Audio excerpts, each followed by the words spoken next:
Let's swing into action when Ultimate Spider-Man crosses paths with the next member of the Ultimate Sinister Six, Mr. Negative, during a bank heist.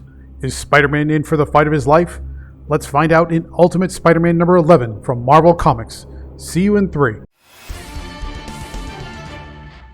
Welcome back to Comical Opinions. This is our review of Ultimate Spider-Man number 11.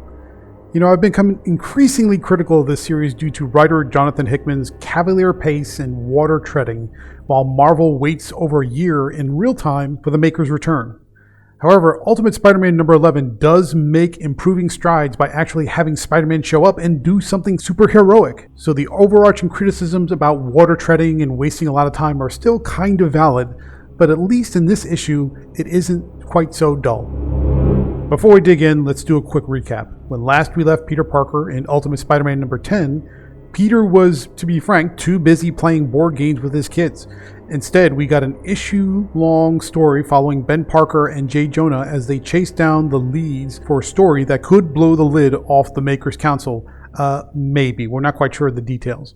The issue concluded with Ben and J. Jonah learning the Green Goblin's identity and publishing the story that has potentially earth-shaking consequences, written by a gentleman by the name of Ben Reilly, who doesn't really exist. And that brings us to the current issue. In Ultimate Spider-Man number 11, we begin with Peter Parker staking out a location while waiting for Harry Osborn, aka Green Goblin, to join him.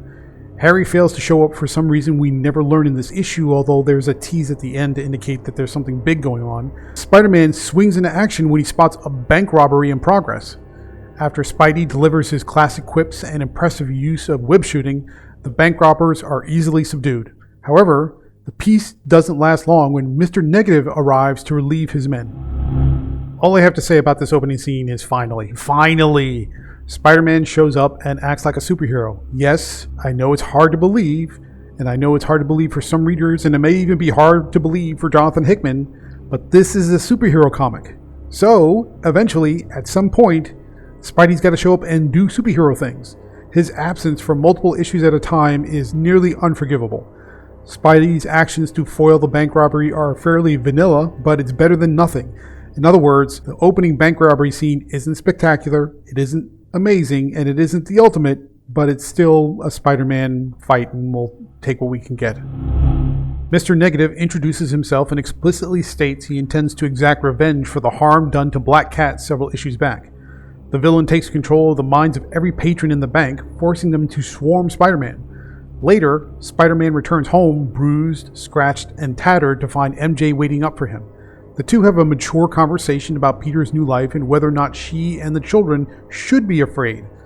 Peter assures MJ that he's keeping a close eye on their safety, but the conversation gives him much to consider. Back to back, the scenes are, I would say, half good. The transition is where you get into the problem. After multiple issues without a Spider-Man, why would Hickman not follow through on the bank robbery scene? Why resolve the conflict off-panel? That's just bad form. On the other hand, Peter's conversation with MJ is long overdue and mildly begins to address Peter's lax attitude about the danger his exploits put his family in. In other words, the bank robbery scene cuts off when it gets to the good part, and then you transition over to the conversation with MJ. The conversation with MJ is good, the ending of the bank robbery scene is not, and so you get this weird little jump that doesn't feel very consistent. Elsewhere, Kingpin meets with the Sinister Six for a debrief on Mr. Negative's encounter with Spider-Man. The mind-controlling villain explains he couldn't mind-control Spider-Man because the hero's mind is too strong, opting instead to use the mind-controlled civilians as a distraction for escape. Black Cat, now confined to a wheelchair, uses the meeting to introduce Felicia Hardy, his daughter, as the new Black Cat in charge of his territory. Jonathan Hickman uses Kingpin's meeting to explain Mr. Negative's actions off-panel that caps the bank robbery scene in the beginning, and to introduce the much-advertised Ultimate Black Cat.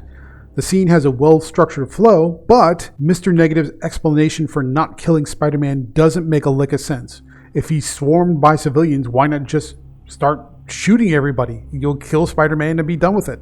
But he just doesn't explain that, and he just assumes that his explanation is good enough, which it's not, and that's a letdown. Plus, the aforementioned Ultimate Black Cat only appears in one panel without a single word of dialogue and without taking a single action. She's literally just standing in the background. In short, the contents of this issue don't match the hype or the cover when it comes to Ultimate Black Cat.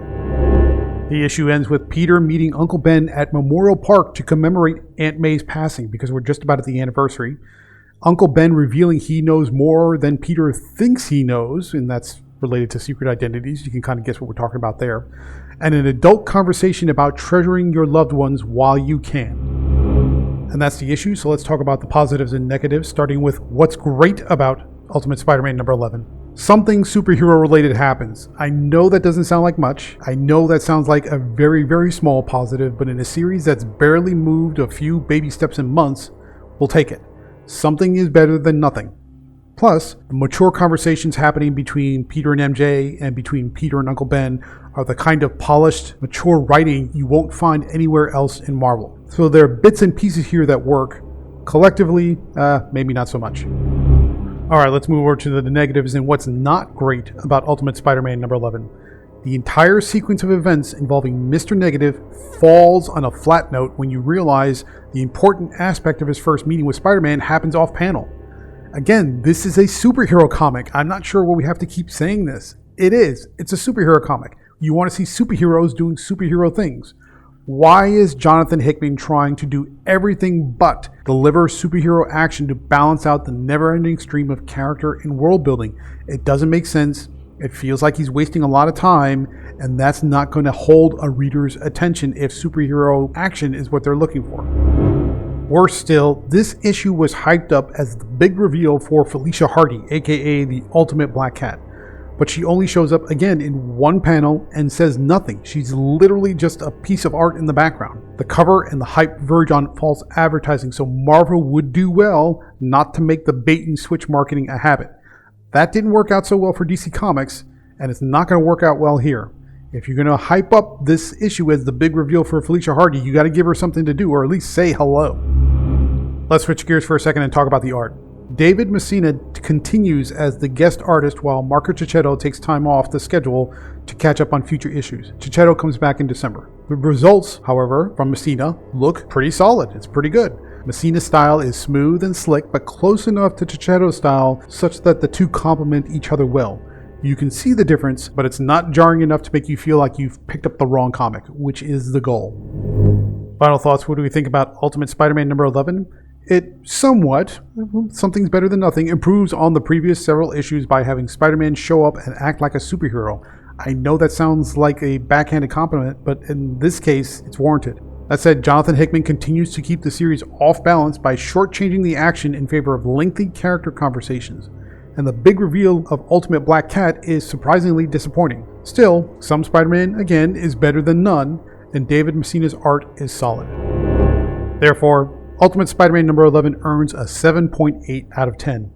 I'm getting gravely concerned that the lack of urgency and focus across all Ultimate titles is turning readers off to such a degree that when the maker does finally return in about a year from now, not enough readers will be left to care. But what do you think? Am I just being impatient and too ungrateful to appreciate how good this title really is? Leave a thumbs up if this review was helpful, and drop a comment below with how strong or weak the Ultimate line feels to you right now. Also, remember to click on the link in the description to read the written review, check out the variant covers and preview pages, and buy this comic to help support the channel. Your support, of course, is greatly appreciated. So thank you very much for joining, and stay tuned through the outro for more reviews just like this one.